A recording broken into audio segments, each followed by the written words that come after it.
Alright, time for another DraftScience video presentation. Kind of a Franklin Who video, at least subjects inspired by, you could say, mostly. There's one I wanted to get to before that I haven't mentioned, just because it's, well, no, it's a real good reason. It's not really worthy of a full video, I guess, so I'll do a lot of different subjects here, perhaps. The theme of the video is the problem in physics is that none of the experiments are overanalyzed. They're all underanalyzed. So, I mean, people see something, they jump to a conclusion. They see something, they jump to a conclusion about how it works or what's happening. And you really have to pick at these experiments, like the two-slit experiment, for example. The radar one is just so glaring, in the sense, if you want to believe in wave interference, it tells you there's wave interference. But a little bit of thought and you can figure out, yeah, but all this other explanation of just jamming the signal works just as good, just as valid. Mechanics are exactly the same. And you have to go that step further to say, well, what else could explain it? You have to be willing to, you have to be interested in getting the right answer, because if you're not careful, you're going to get the wrong answer. I could use the ferrocell again as an example. If you have any familiarity, look it up. I mean, so what it does is dramatic. You look at it, you see what it's doing, and you say, whoa, your first impression, if you've never seen it before. Your first impression has to be, whoa, this breaks. All physics, all known physics is broken. So you have to dissect it, you have to think on it, and then you have to pick at it. Because if nobody does it for you, if nobody, like I said, I looked under a microscope, other people did that. But I mean, that's what you have to do. You have to start picking at it and experimenting with it and playing with it to see what's really happening, So, you can go to so many experiments where they just draw too quick a conclusion based on kind of an ignorance of exactly what's happening, like what's happening in a linear accelerator. Why do they, you could just ask simple questions.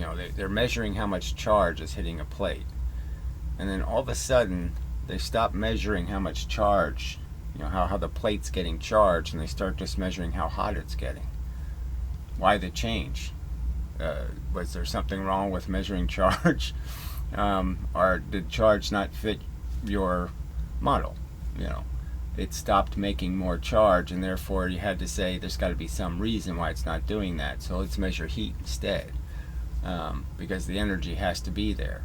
Well, the energy then is being caused by something else than electrons hitting the plate. Maybe now you're just hitting the plate with X-rays, gamma rays, and they're going to heat the plate. I mean, lots of stuff like that. So all these, lots of experiments, and all of them you have to, I don't see how a reasonable person says, oh no, they've been all sufficiently analyzed.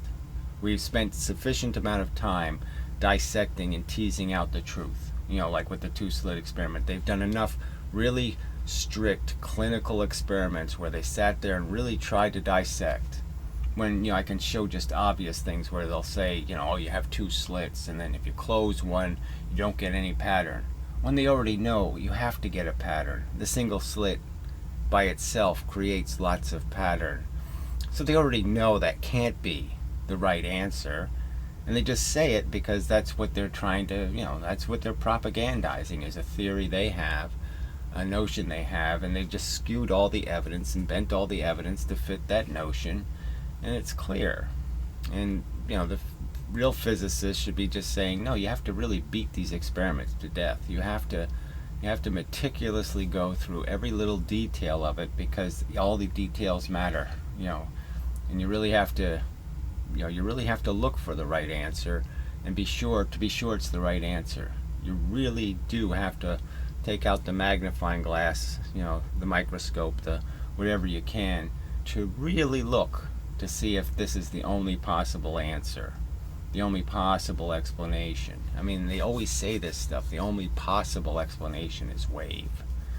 when no, it's not the only possible explanation. It's not even close to being the only possible explanation is your theory, the one you've accepted.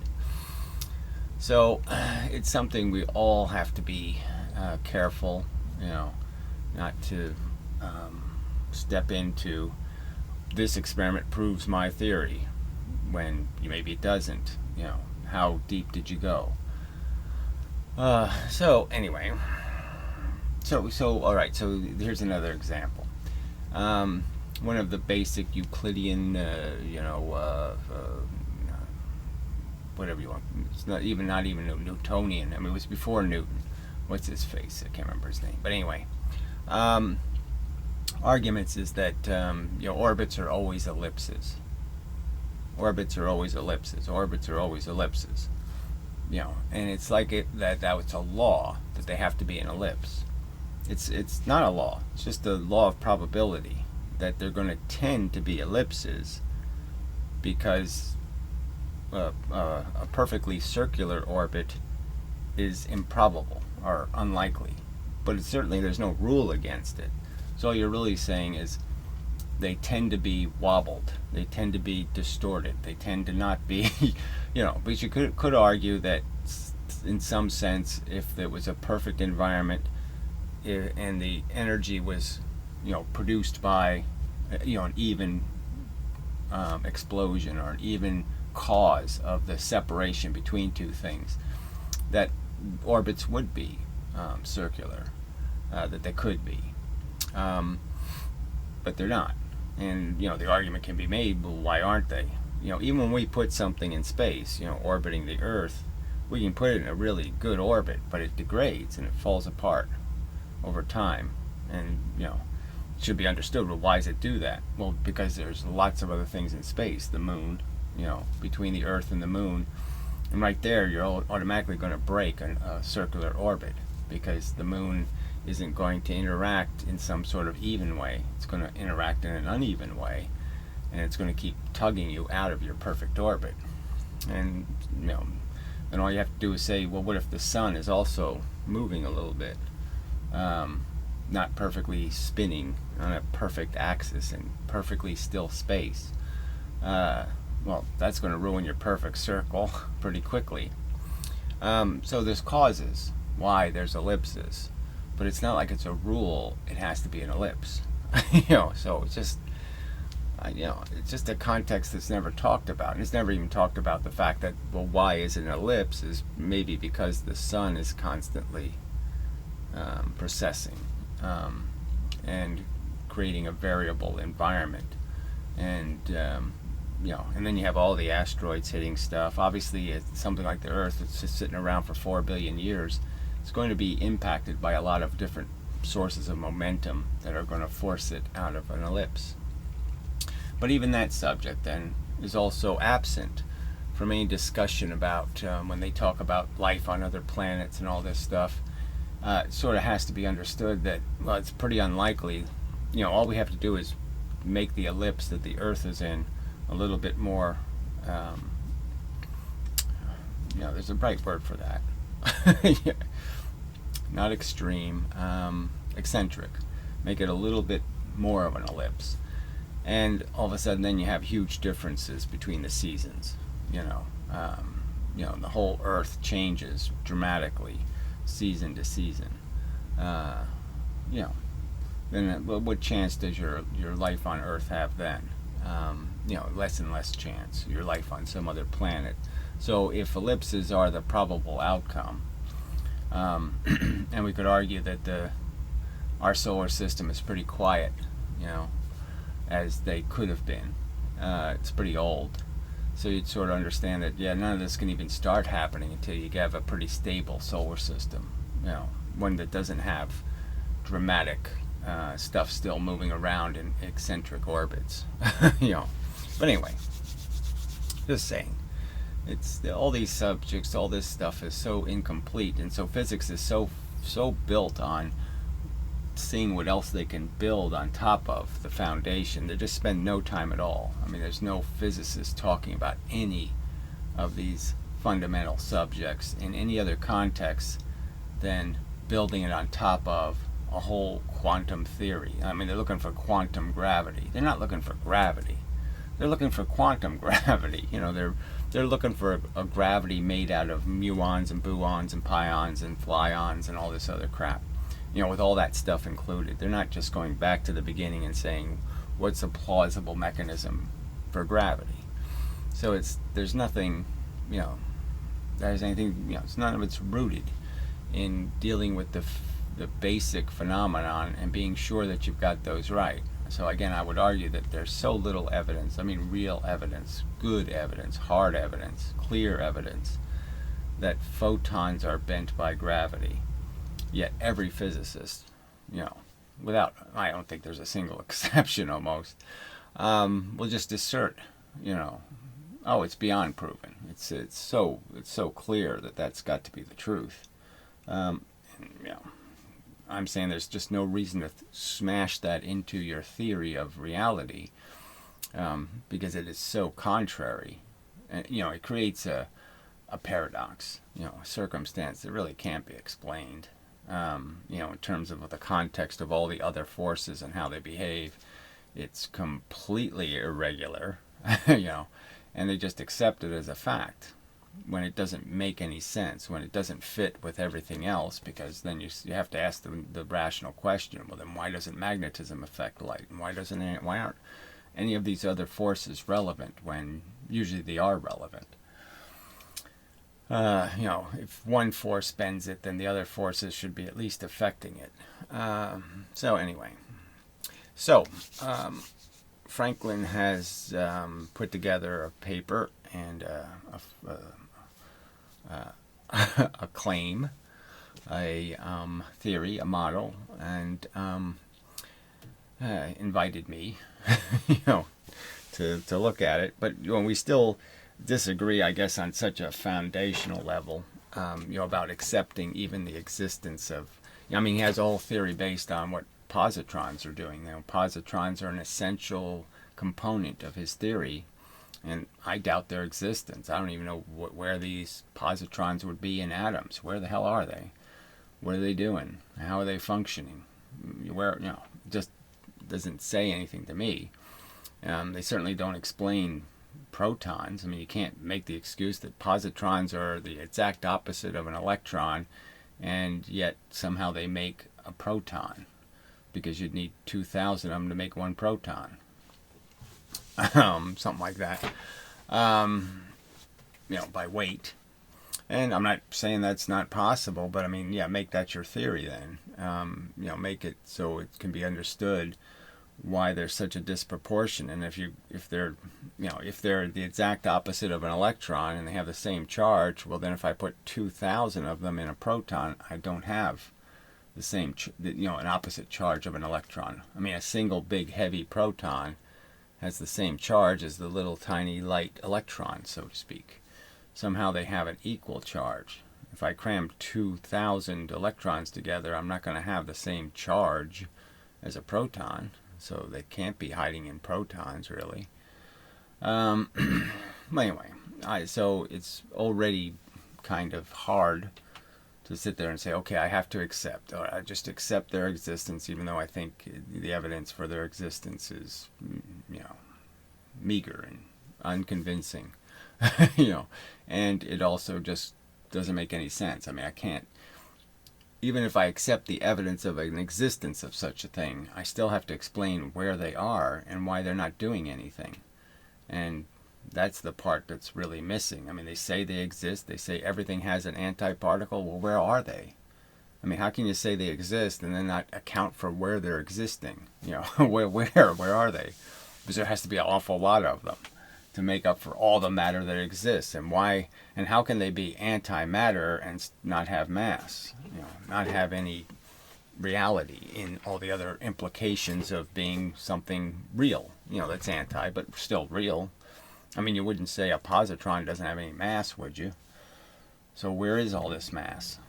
And then, he's putting it in space, which, really to me doesn't make any sense at all, that space is you can try to force it to make sense. I can say, okay, well maybe space is really dense, and matter is really undense. And that's the distinction. Maybe the bits of the ether, instead of being more condensed in matter, they're less condensed in matter, and that's why the field moves energy, is because it's denser. I don't know.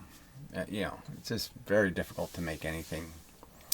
I can't do much with it as a theory. So, all right, so I'll just go through little bits of what, clearly magnetism and charge have a huge sameness about them. But I would argue their sameness is because they're both made out of the same thing, and you're really just arguing about what do monopoles do and what do dipoles do. The dipoles create a different field just because they, by the nature of being a dipole, there's some pattern to the field they create because there's two of them. There's the red and blue light sources separated but close to each other. And then there's red and then there's blue. And the fact is that the two things, although related, a magnet is really essential that the dipole is doing something specific that the other dipole recognizes, and that monopoles can't recognize it because it's still red and blue to them. It's not a monopole to them, and they can only react to monopoles based on some structure or some rules.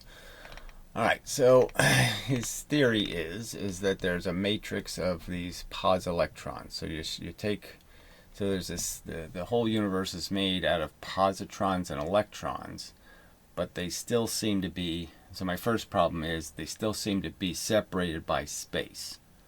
So you're still inventing the idea of empty space. There's still empty space somewhere. And so I'd almost say if you can accept the existence of empty space, then why can't you accept the existence of a lot of empty space instead of a little bit of empty space? Why bother with the ether if you're going to create empty space in it? Okay, so that's the first thing I'd say. And doesn't this create all kinds of thermodynamic issues of creating a bunch of separated particles in space that can turn? Then, well, what's turning them? Where's the energy to turn them? What's the, and how do you account for the fact that anything manipulating those fields has to apply some kind of, there's some limit to how much of the universe one thing can turn, right? If I push one electron in, do I give it infinite energy? That is, it can just turn, it can turn all these particles forever. Where's the limitation? There's got to be something to it. And if you're going to give it the inverse square law kind of limitation, well, you have to explain how this turning ability is for free, and yet it doesn't turn everything constantly forever. Oh, well, anyway. All right, so this is still just doing the basic part. So I have no problem with. I know I'm saying that yes, dipoles and monopoles are hugely important. Charge is a gigantic, important subject in what makes the universe work. But and also clearly, the idea that you can orient these charges in such a way to make things, to create a right-hand rule. Sure you can, but you have to apply about 60 other rules to make that practical or sensible. So his argument is that the charges in the field, the ether with these positrons in it, in this matrix of some kind, have to agree with each other, have to find compatibility. So they have to be, black, red, black, red, black. They have to be. They can't have black end facing black end or red end facing red end. That's their natural state or condition. And that every time a photon and a photon would just be, I guess, the movement of one of these magnets. So the field is just made of a ton of these zillions of these little magnets. And when a photon goes through, it's turning all the magnets are turning, and that's the photon. The photon is just turning them, I would suppose. He doesn't say that in the paper because he doesn't want to get into photons. And an electron would be a Bohr. That would be more like a monopole that's now going to go through the dipole field. And And I just, so this is where it just gets kind of convenient, because you say, okay, well, if I make it go through exactly the center of the field created, so, and again, we don't have any mechanism in what he's suggesting for why charge exists. So it's just a statement that the red thing attracts the black thing, but black thing repels black thing, and red thing repels red thing. And it's just a fact. There's no physical, mechanical thing that's causing that. It's just an elemental fact of the universe that this is what positrons do, and we're just going to say, well, we don't know. I'll give Franklin the he's just saying, I don't know why. So there's some other new mechanism, or it's just a fact. It's just a thing that in the universe that you can actually move. Something moves, gains momentum, energy, just because they can't be next to each other, and then they attract and do the same thing, when they're opposite. So anyway, the fact is he, it's a nice little thing. He's created this idea that if something moves in certain ways through this thing, it'll be turned in certain ways, and that sort of explains the motor force. Now, from my perspective, it doesn't really, because the motor force doesn't turn something when it pulls it out of the field. It pushes it straight. So it's not really a turn in a direction. It doesn't push it this way or push it that way. It pushes it straight up, straight in, So, so I'd say that. So again, this is to Franklin. Frankly, you don't have to watch this video, but I figure I might as well make it public because it has, some ideas in it that might mean something to somebody. And so I could argue that, this picture over here, the furthest over picture. So you could say that, yeah, okay, if something moves in those directions, it would tend to curve in those directions. Yes.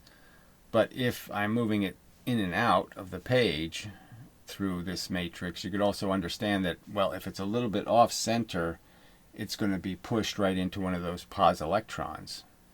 I mean, it's going to move in some diagonal direction more likely than in any, through direction. It's going to be moved by the field you're pushing it through. So, I mean, you push it one little bit off that center, it's going to be motivated to go in some direction. So I don't think it works for that reason. It's going to be attracted eventually and collide with one of the positrons. So anyway, all right. So the important little bit. So I like, he has this idea of a current being created inside of these domains of this. And these little packages, I guess he has a name for it, a little 4 package. But, it has to be a 4, in 3-dimensional space. So you really do have to make it a 16 package or something, to really start arguing that things will go down this way instead of up that way or through this way or some other bending or turning based on the 3 dimensions, what 3 dimensions are doing to it. So I didn't think through all of that, but he, even to make this circle, he sort of cheats a bit, in terms of creating pretty eccentric movements. But the idea that that's how energy travels through matter, I would argue, is a real fact. That's how you trap energy, is making it go circular, making it take 4 right turns or 3 right turns. So I'm certainly comfortable with that. So blah blah blah. This is just basically a description of the motor force and induction, and I guess that has to be understood in the 2 ways that it's induced, which is what iron does versus what paramagnetic materials do in terms of creating a reciprocal field. And this is like the standard stuff, and so, he's drawing this motion that these things have motion, and, I would argue that there's no innate motion, so his model of the magnet does have to have the magnet as some sort of perpetual generator of a current, and it's a superconductor, and the current just keeps flowing in the magnet, and that's why the magnet's generating a field, because it has a perpetual source of energy. And obviously I have the counter perception that the magnet doesn't do anything really, it's just a filter. So by arranging itself, it just changes what reflects off of it. So it's like a blind, a window blind.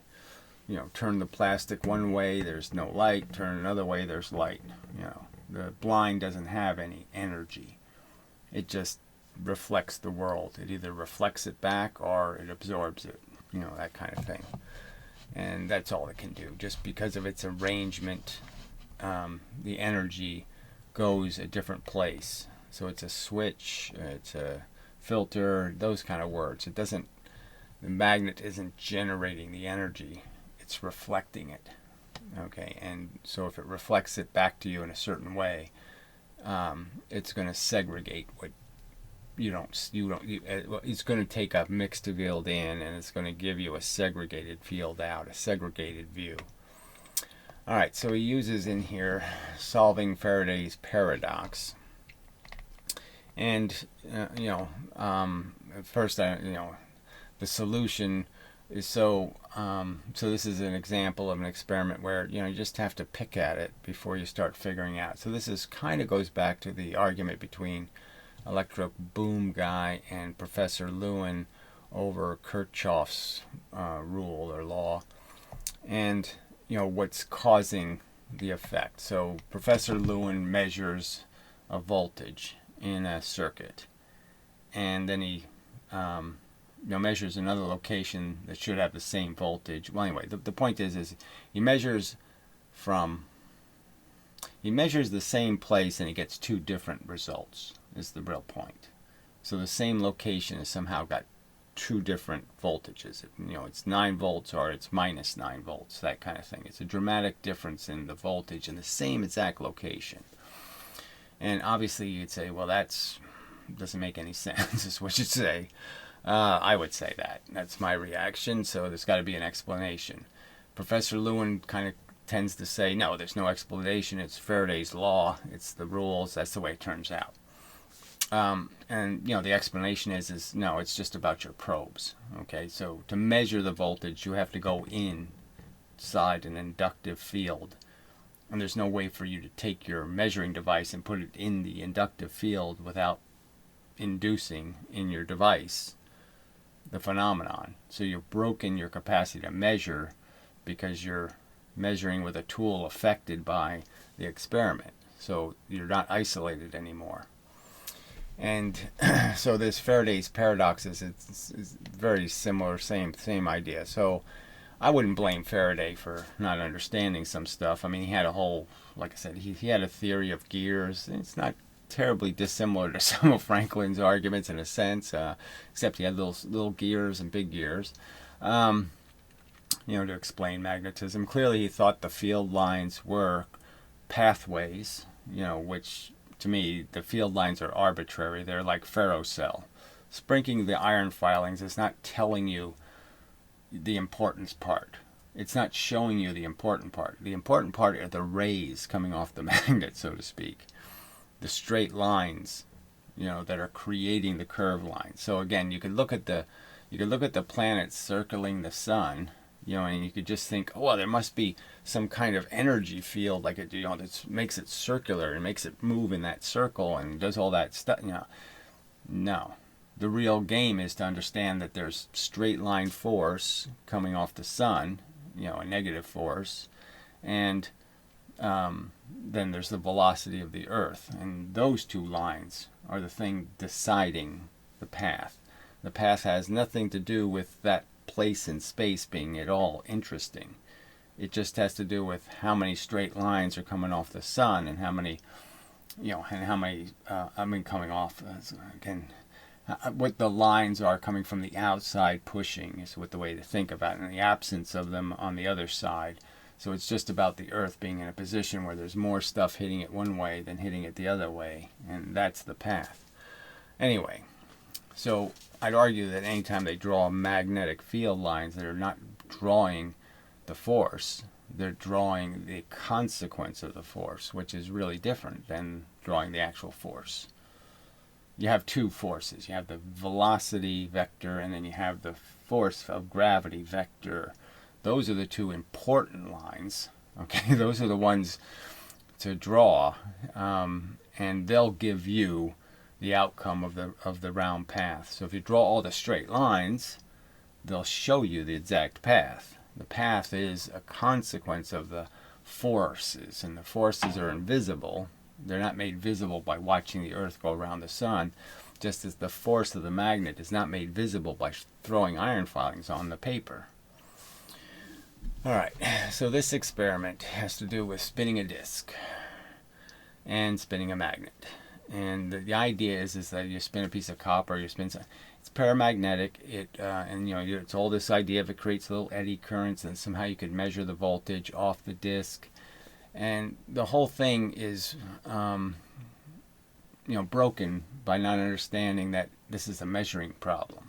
So you're measuring a voltage and saying, it's causing a voltage in the material. No, your measuring device is creating the voltage. You're now put your probes into the experiment. By putting your probes into the experiment, you've induced electricity in your probes. So you're just measuring the induction in your probes. You're not measuring any real voltage that's in the experiment. There's nothing in the experiment being created that you're measuring, and you're being just fooled because your probes are in the experiment. So just the fact that he used this as part of his argument, so I'll just demonstrate that, I've seen this video. I talked about it, I think 3 years ago or 4 years ago I might have done this. So this is kind of a well done little piece of the experiment. So he's doing, he's got two little brushes on here, measuring the voltage across the disc, thinking he's measuring something real that's happening in the disc. And the whole time, the experiment's an illusion, because all the brushes are what's, if he can take the brushes out and he still gets the voltage. He could take the connections out, he still gets the voltage. So it's really just the wires going to the brushes that they care when you spin a magnet. So when you spin the magnet, obviously the wires are saying, magnetic field. Now, if I hold the magnet steady and I spin the disc, well, of course, the disc is now magnetic. Okay, you've magnetized the disc, just like a maglev train or something. You magnetize the aluminum when you slide the magnets over it. They create their own reciprocal field. So when you're spinning the disc, you're magnetizing the disc temporarily. It's magnetic now. So now you're spinning the magnet on top of the magnet, and that's the one that's now inducing a current in the wires. So in both cases, the wires are just getting an induced magnetic field that's moving. You're just moving a magnetic field close to inductive wires, and the inductive wires are doing exactly what they're supposed to do, which is induce a current. So you think you're measuring a current on the device, but you're really just measuring your probes. So I just showed this little last bit that kind of just demonstrates. So the experiment's showing voltages, blah blah blah, and it's not much of a voltage, frankly. This is a pretty lame effort to say that, it's a pretty poor inductor. A flat disc is a pretty poor inductor. So, these voltage, and certainly little single wires are just not much of an inductor. So these are very low voltages and amperages. So he just moves the stator there. So he just moves the brushes, turns everything off, and gets much, much, much more voltage. So a huge amount of voltage. And it's because the wires are moving across the magnetic field. So it just demonstrates that the whole thing is just kind of, everybody just fooled.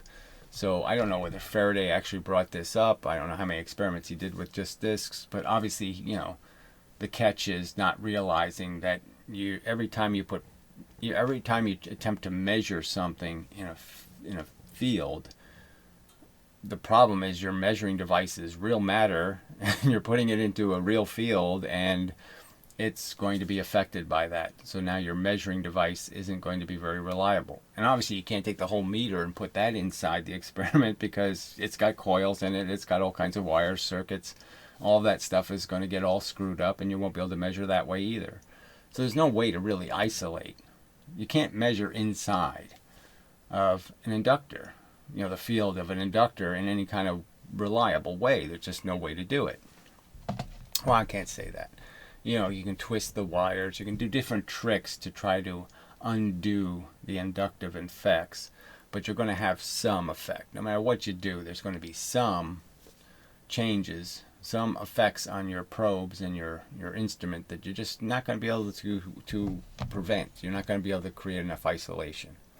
So anyway, so I'd argue, to Franklin that, this is a much more complex experiment than it looks. It looks really simple. Spin a magnet, spin a disc, blah, blah, blah. No, it's more complicated than that.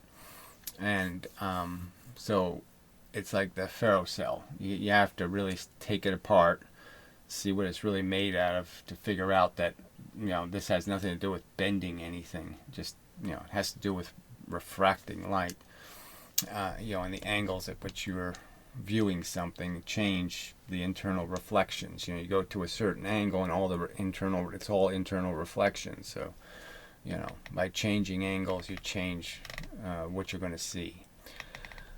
So, so it goes into something, about how induction works, but it doesn't really fit with the whole, because now you're getting into how matter changes, not so much how your poselectron field changes. So there's not enough in here for me to, there's not much you can say in the sense that it's not enough of a drawing or enough of a description of, frankly, what matter looks like, how's matter structured, and then how is this field that you're going to send movement into. So again, with this matrix, how do you really explain a photon? I mean, is it really just turning one of these magnets? So the photon is an electron moves, it moves the positron, an electron thingy. Then when that one moves, a whole bunch of others move, and they all radiate out or something. I mean, again, I would argue that I think photons can be understood as something moving pretty straight line, and that's not going to be a straight line. It's going to be a lot of straight lines caused by just one tiny movement. And then you're saying, well, I can also send whole electrons plowing through the field. There should be a dramatic difference between those two things. One tiny little turn of a piece of matter, an atom pops out and affects the field, versus an electron plowing through, smashing all of these things and making them all turn all over the place. That just doesn't fit. For me, there's not much of a fit. And again, you're still stuck with, you have a bunch of empty space you have to account for. And then you have to account for, again, you're just telling me what charge is. Charge means the red one is attracted to the black one, and it means the blacks are repelled by the blacks and the reds are repelled by the reds. But there's no mechanism, and then you have to deal with also the inverse square law in terms of those charges getting weaker with distance, and it just gets quite convoluted quite fast, in my opinion, in terms of trying to see it, imagine it functioning every time you turn on a light or something. But anyway, that's superficial critique in some respects, and but these are all interesting experiments. So every time there's one of these experiments, even this simple thing of just putting a wire next to another wire and you run a current in it and the other one induces the current in the opposite direction, why? And those are important. They're simple, but they're important to understand. Why is it when the currents are going the same direction, right? But I would argue, that's the key to the whole thing. They end up same direction. Oh no, I'm not going to remember. That's attraction, and it's repulsion when they're going in opposite directions. But I would argue that just has to do with the twist, right? So it's which way it's coming out of the wire around the sides of the wire, and so they're, it just has to do with rotation, right? But nothing's rotating.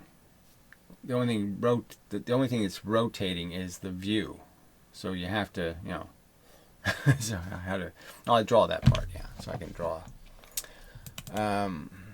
So as I've stated before, if I was to have a conductor or a radio antenna or any of this stuff, what's really happening is that whatever happens in a conductor sort of just means that I'm going to take whatever difference there is in here, whatever differences things have, I want to get rid of them. And so I'll move them, okay, one way and the other. So if there's a positive difference, I'll move the positive in, and if there's a negative difference, I'll move the negative out. The electrons will get pushed out. That's the tendency. And I'll move the, and everything else will move relative to that.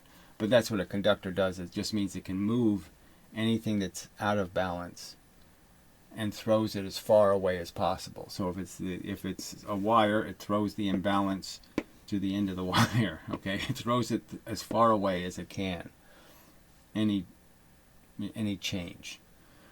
So one end becomes positive and negative. But the thing to know is that there's no such thing really as the positive reciprocal. That the elemental function of the atom is that it's always got electrons on the outside. And what you're really just saying is how many are there. It's never got positive on the outside. Okay, that never really happens. It just has less negative. Right? So that's a sort of an elemental function to recognize. But anyway, so the point I'm making is when you're running electricity in or out of a wire, right, it's really coming out this way. Okay, it's coming out tangentially to this circle.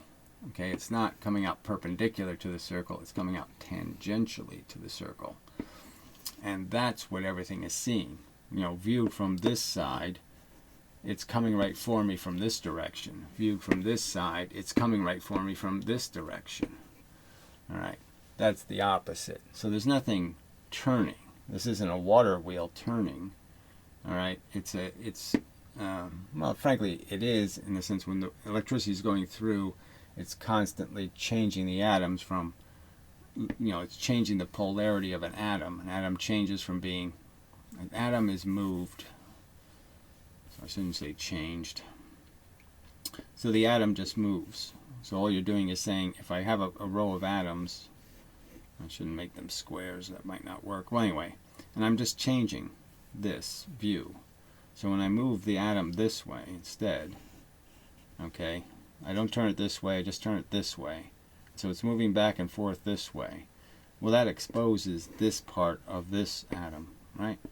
So what I've done is I'm taking the negative portion, okay, and I'm making that more, I'm giving it a direction, more directional, and I'm exposing part that wasn't showing before, which is the positive part of this atom. And so it ends up being a pattern of plus and minus. And it's the pattern that another dipole can see. But a monopole just ends up seeing,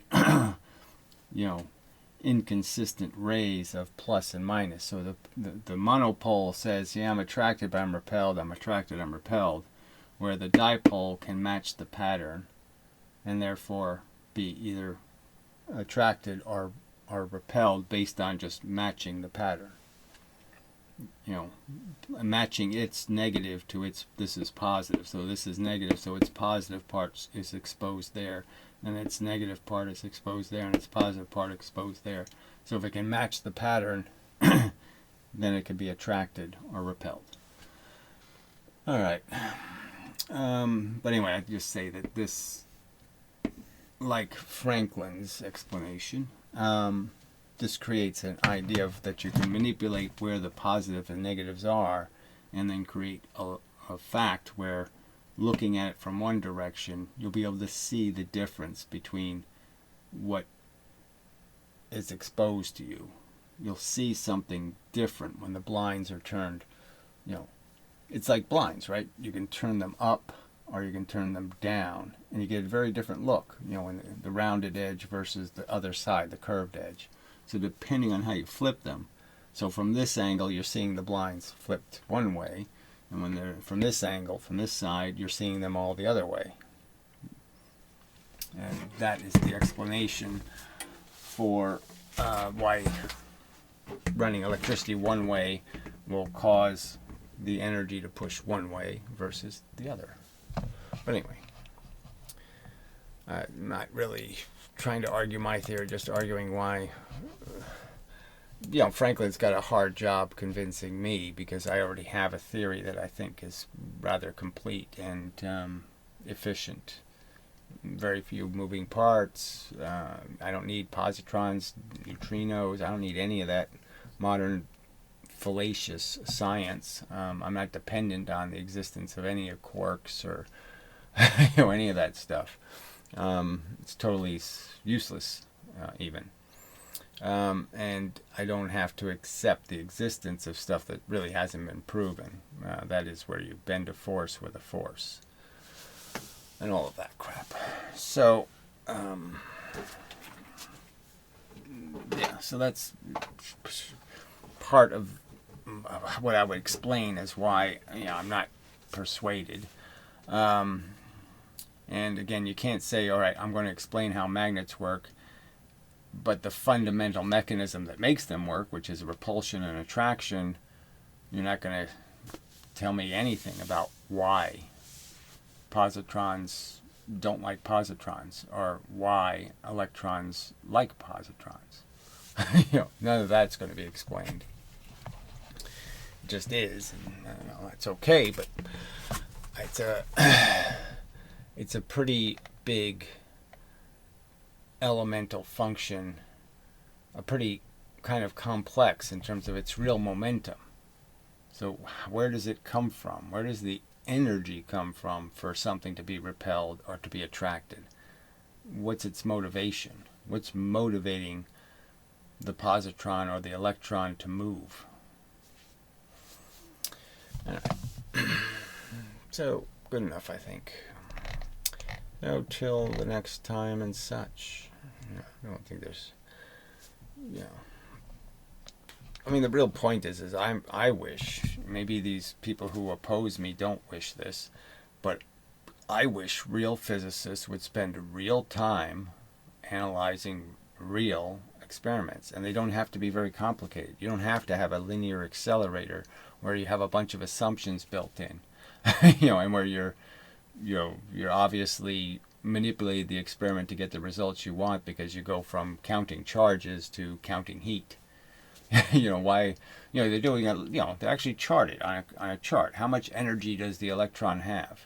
Well, in the first stage, they're measuring the energy based on how many charges it produces.